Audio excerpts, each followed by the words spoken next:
Social life कैसी होती थी? हड़प्पन कल्चर्स की, उसके बारे में पढ़ेंगे। Much evidence is available to understand social life of the Harappans. बहुत सारे एविडेंस मिले थे जिसमें सोशल लाइफ उनकी हड़प्पन्स के बारे में हम समझ सकते हैं। जैसे क्या क्या मिला, सिर्फ वुमेन्स के लिए ही नहीं, मेन की चीजें भी मिली, दोनों के ऑर्नामेंट्स मिले, पीसेस ऑफ क्लॉथ्स मिले, लोअर गारमेंट्स मिले। Beads were worn by men and women. लोग भी डालते, लड़के भी डालते ना, चेन्स वगैरह आज के टाइम पे भी डालते, तो उस टाइम पे भी लोग डालते थे, बीट्स डालते थे, छोटे छोटे मोतियों की माला डाली। ऐसे ऐसे वुमेन्स ही नहीं, मेन भी डालते थे। ज्वेलरीज में क्या था? बैंगल्स थी, ब्रेसलेट्स थे, फिटलेट्स थी, ग्रिडल्स थे, एंकलेट्स थी, इयररिंग्स थे, फिंगर रिंग्स थी। ये सब कौन पहनती थी? वुमेन्स। आज भी वुमेन डालती थी, आज भी हम देखते हैं एंकलेट्स डालती हैं, हम लड़कियां एंकलेट्स डालती हैं। ब्रेसलेट्स होते हैं हमारे डिफरेंट डिफरेंट टाइप्स के, इयररिंग्स होते हैं, फिंगर रिंग्स होती है, रिंग्स तो लड़के भी डालते हैं। ठीक है ना, बहुत सारी चीजें हैं। वो जो आज के टाइम पे आप ऑर्नामेंट्स देखते हो, वही हड़प्पन के टाइम पे भी ऑर्नामेंट्स लोग डाला करते थे। अब क्या है? The these ornaments were made up of, किससे बनते थे? Gold, silver, copper, bronze and semi precious stones.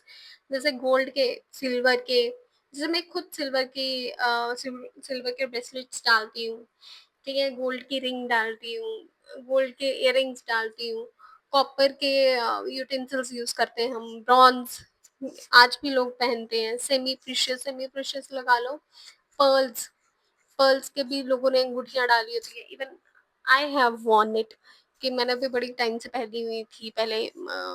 इसकी पर्ल की अंगूठी हो गई, ठीक है ना।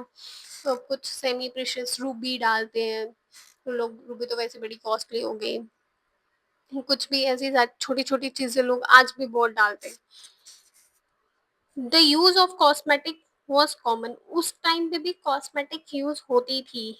हम इतने पिछड़े हुए नहीं थे जितना हमें बताया गया, और हमें बताने वाले कौन थे? So called Britishers.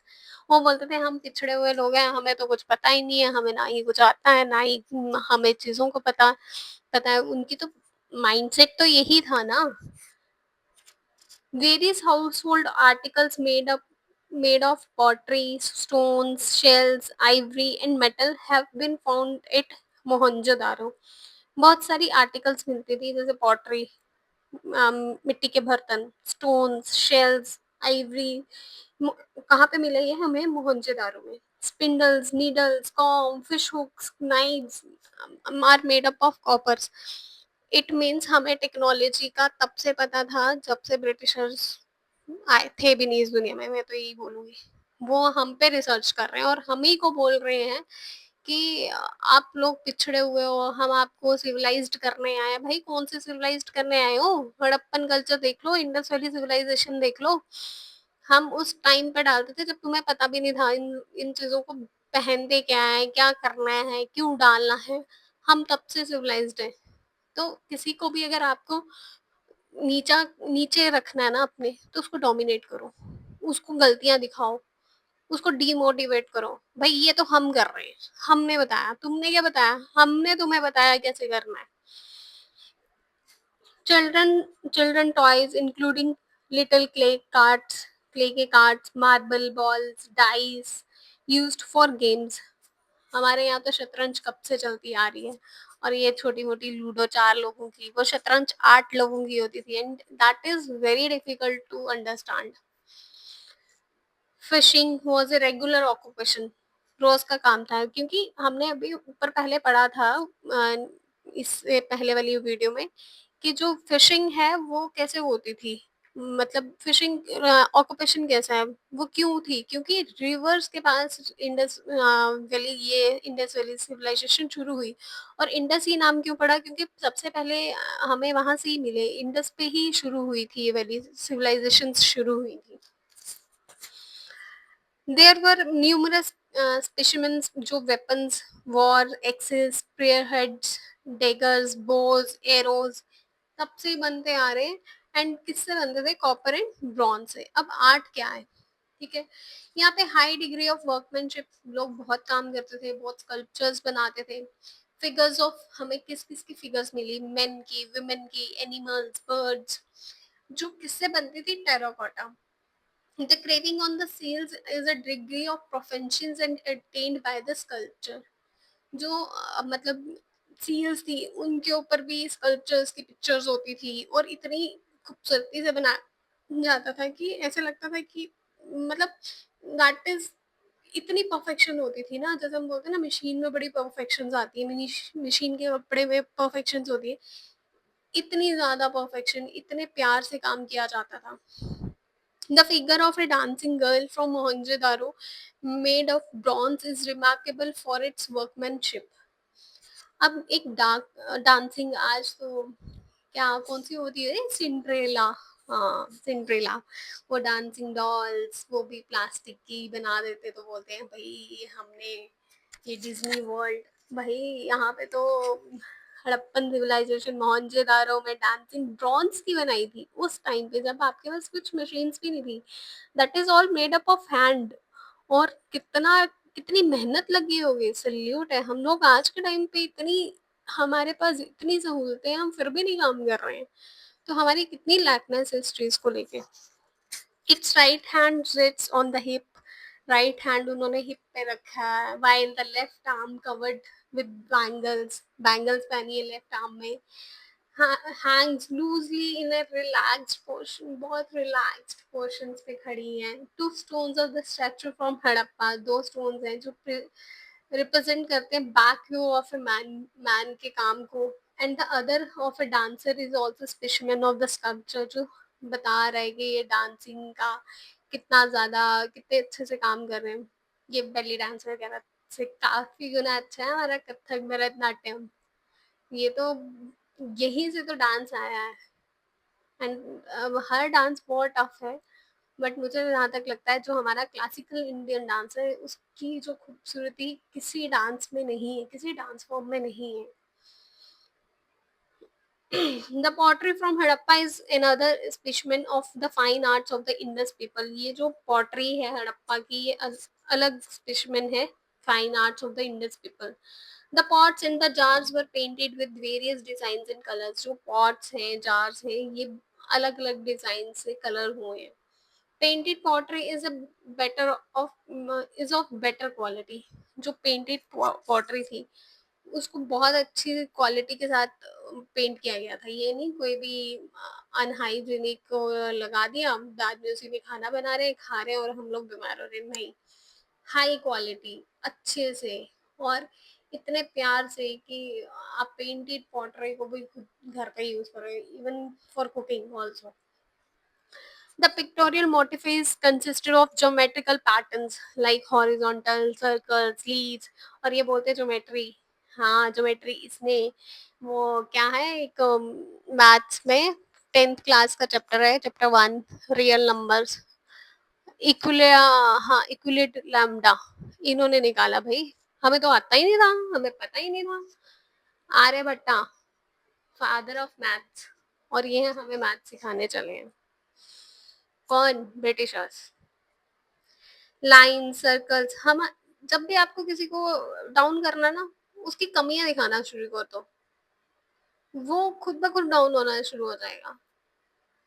या उसकी अच्छाइयों को भी उसकी कमियों में रिप्रेजेंट करना शुरू कर दो, बट ऐसा करना मत. मेरे को सब आगे बोलेंगे, ऐसा करना मत. हमेशा हर एक को मोटिवेट करना.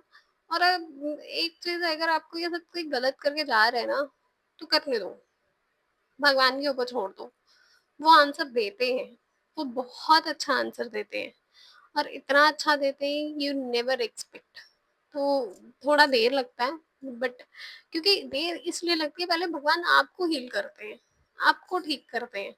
आप ठीक हो जाओगे तो फिर बाकी काम ऑटोमेटिकली ठीक होने लगते हैं. आप नहीं ठीक होगे तो भगवान उसको दुख दे रहे हैं, ऐसा नहीं है. एक टाइम पे आगे आप बोलते बस अब हमें कुछ नहीं चाहिए, आपने कर दिया इसको, इसका पनिशमेंट देना है दो, नहीं देना ना दो, इसका कर्मा इसके साथ. या फिर आपकी थिंकिंग ऐसी हो जाती है कि मैंने ही कुछ पिछले जन्म में कर गलत किए होंगे जो मुझे आज ऐसा फ्रूट मिला है. और कभी ये मत, लोग बोलते हैं ना ये तो तुम्हारा मतलब निकाल के चले गया. अरे बी मोटिवेट, डोमिनेट होने की ज़रूरत नहीं है, लो फ़ील करने की ज़रूरत नहीं है। ये सोचो you are a very useful person कि तुम्हें कोई यूज़ कर पा रहा है and he is a useless person कि वो कभी किसी के काम आ ही नहीं सकता है। तो be thankful to the God कि आप किसी के काम आ रहे हो, किसी को चीट नहीं कर रहे हो। तो इन चीज़ों को बहुत ध्यान में रखना। On some pottery pieces find figures of fish and peacock. Fish और पिकॉक के भी फिगर्स मिले हैं। स्क्रिप्ट क्या है? स्क्रिप्ट में अब बढ़ते हैं क्या है जो फुली डिसाइफर्ड है। साइंस है 400 टू 600 जिसमें से 40 और 60 बेसिक है, बाकी rest of the various variants में है।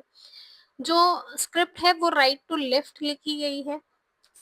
इसमें बॉस टू फंड मेथड है, writing in the reverse direction, alternative lines है, लाइंस के नीचे लाइंस ऐसे was adopted. Parapola and his Scandinavian colleagues came to conclusion that the language of the Harappa was Dravidian.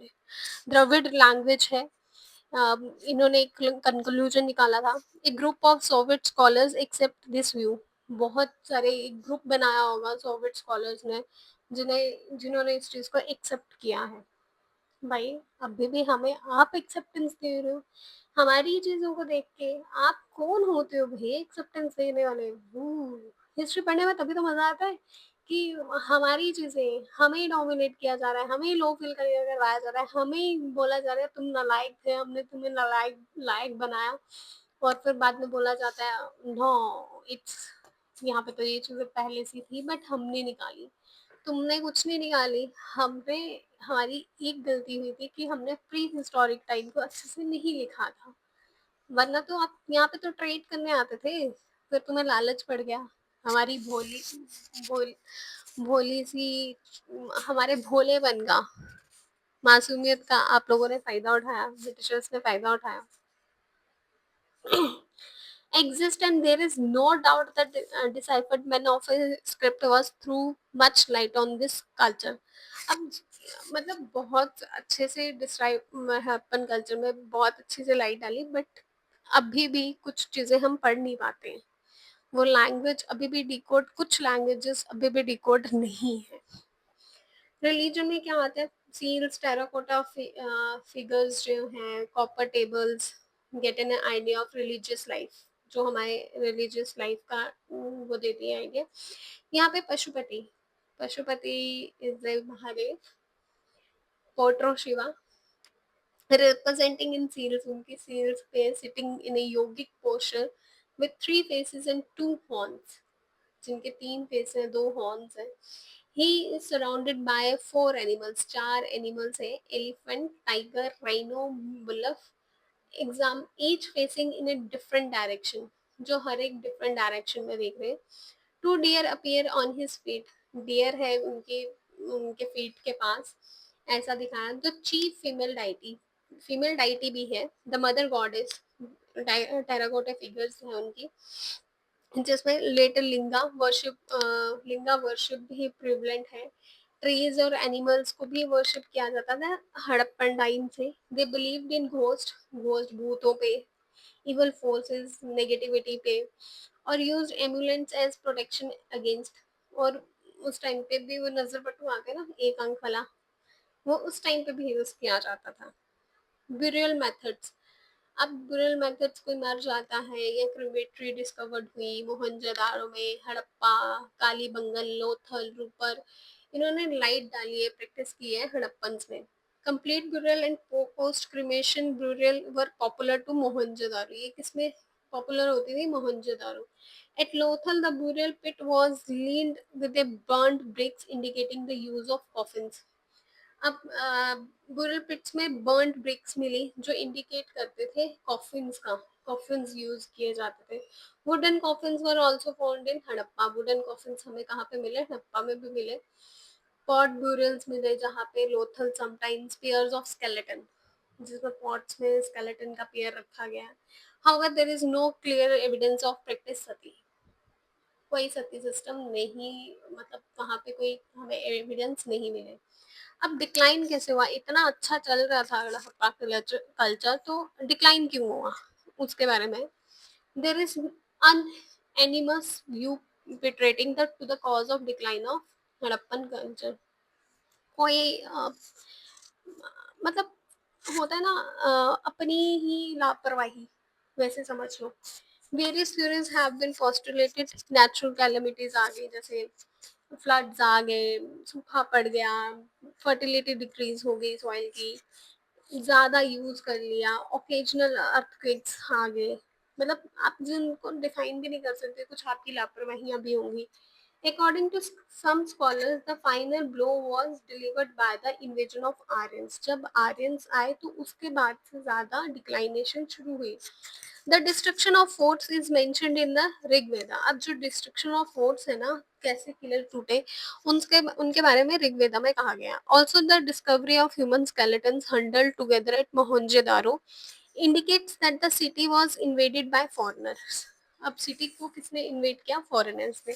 The Aryans had superior weapons as well as swift horses which might have enabled them to become master of this region. जो Aryans थे जिनके पास अच्छे weapons थे या अच्छे घोड़े थे, उन्होंने इस चीज को मास्टर किया और इस रीजन पे मास्टर हो गए और बिकम द मास्टर, मतलब लोगों को हराया। जब हराया होगा तो वो मास्टर बन गए इस रीजन के। अब हमने क्या क्या आउटकम क्या आया, पैलोलिथिक नियोलिथिक सोशल लाइफ के बारे में पढ़ा, ओरिजिन और एवोल्यूशन ऑफ हड़प्पा कल्चर के बारे में पढ़ा, सेलियंट फीचर्स के बारे में पढ़ा, डेट ऑफ हड़प्पन कल्चर्स के बारे में पढ़ा, रिलीजन के बारे में, डिफरेंट व्यूज और decline of civilization, Harappan civilization के बारे में पढ़ा। नेक्स्ट चैप्टर है द वैदिक कल्चर। अब हम पढ़ेंगे वैदिक्स। अब पता है कि डिक्लाइन हो गए हड़प्पन के लोग, तो फिर उसके बाद मास्टर्स कौन बने? आर्यंस। तो मैं एक ओवरव्यू दे देती हूँ जो इसमें हमने पढ़ना है।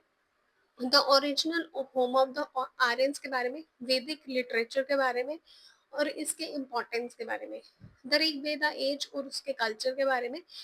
फिर हम पढ़ेंगे द लेटर वैदिक एज और उसका कल्चर क्या था, उन सब के बारे में। That's it. Thank you very much. Bye bye, take care.